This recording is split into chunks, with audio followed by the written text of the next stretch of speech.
नमस्कार। मैं आपका दोस्त चंद्र प्रकाश राजस्थानी फिर आपके सामने एक कहानी लेके आया हूँ। बहुत ही अच्छी कहानी है, प्रेरणादायक कहानी है, सच्चाई से संबंधित कहानी है, ईश्वर श्रद्धा भाव रखने की कहानी है। बहुत ही पुराने समय की बात है। एक ब्राह्मण और एक बनिए की कहानी है। ब्राह्मण देवता का स्वरूप हम मानते हैं। बनिए जो व्यापारी लोग होते हैं उसे हम बढ़िया कहते हैं, मारवाड़ी भाषा में बढ़िया कहते हैं। तो क्या है, ब्राह्मण देवता को यात्रा पे जाना था। तो पहले के समय में बैंक वगैरह होती नहीं थी, सेठ साहूकार होते थे। उसके पास में भी हमारे जो कीमती सम्मान होते हैं हम उसके सामने उसके पास रखते थे। तो इस तरह से ब्राह्मण देवता भी सेठ जी के पास में गए और कहा कि ये मेरे पास में कुछ सोना है, मैं यात्रा पे जा रहा हूं और आप ये रख दो। तो उस समय क्या हुआ, दोनों में बड़ा ही घनिष्ठ विश्वास और प्रेम था। और उन्होंने व्यापारी के पास में, सेठ के पास में, ब्राह्मण जो थे उन्होंने अपना सोना था गिरवी रख दिया और लिखा पढ़ी कर ली। इस प्रकार ब्राह्मण निश्चित होकर यात्रा पे चले गए।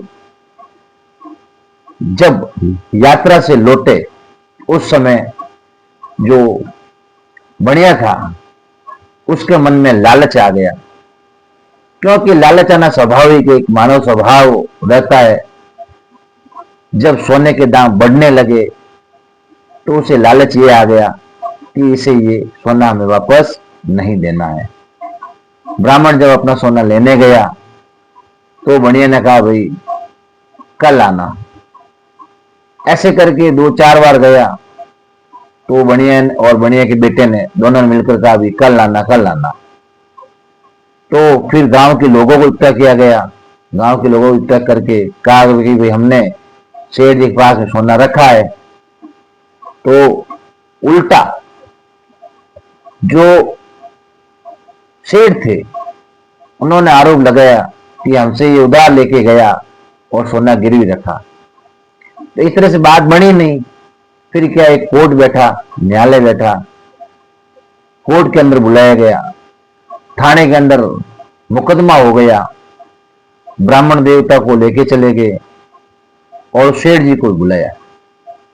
दोनों से पूछा भाई क्या क्या बात हुई।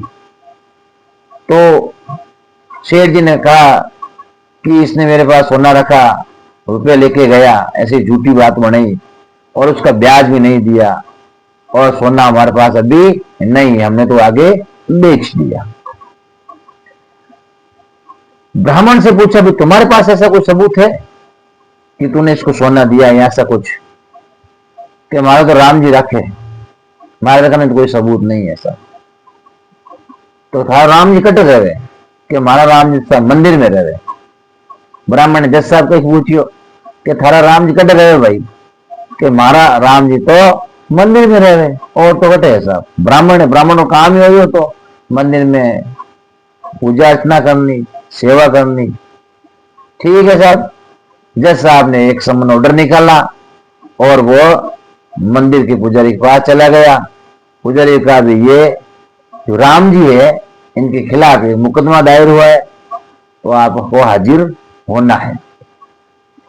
अब पुजारी ने कहा भी जब अपने नाम से आया है तो चिट्ठी ले लेते हैं, जिसकी भी है वो चिट्ठी लेके उन्होंने राम जी के पांव में रख दी। ठीक है जी। फिर क्या हुआ, जो तारीख आई और उस तारीख को सभी सेठ भी आए, वो ब्राह्मण भी आया, गांव के लोग भी आए और उन्होंने पूछा कि ब्राह्मण जी आपके पास कोई आदमी आया या आपके पास ऐसा कोई सबूत है? कि हमारे तो राम जी है, बूढ़ो आदमी है, वो है मेरे साथ में।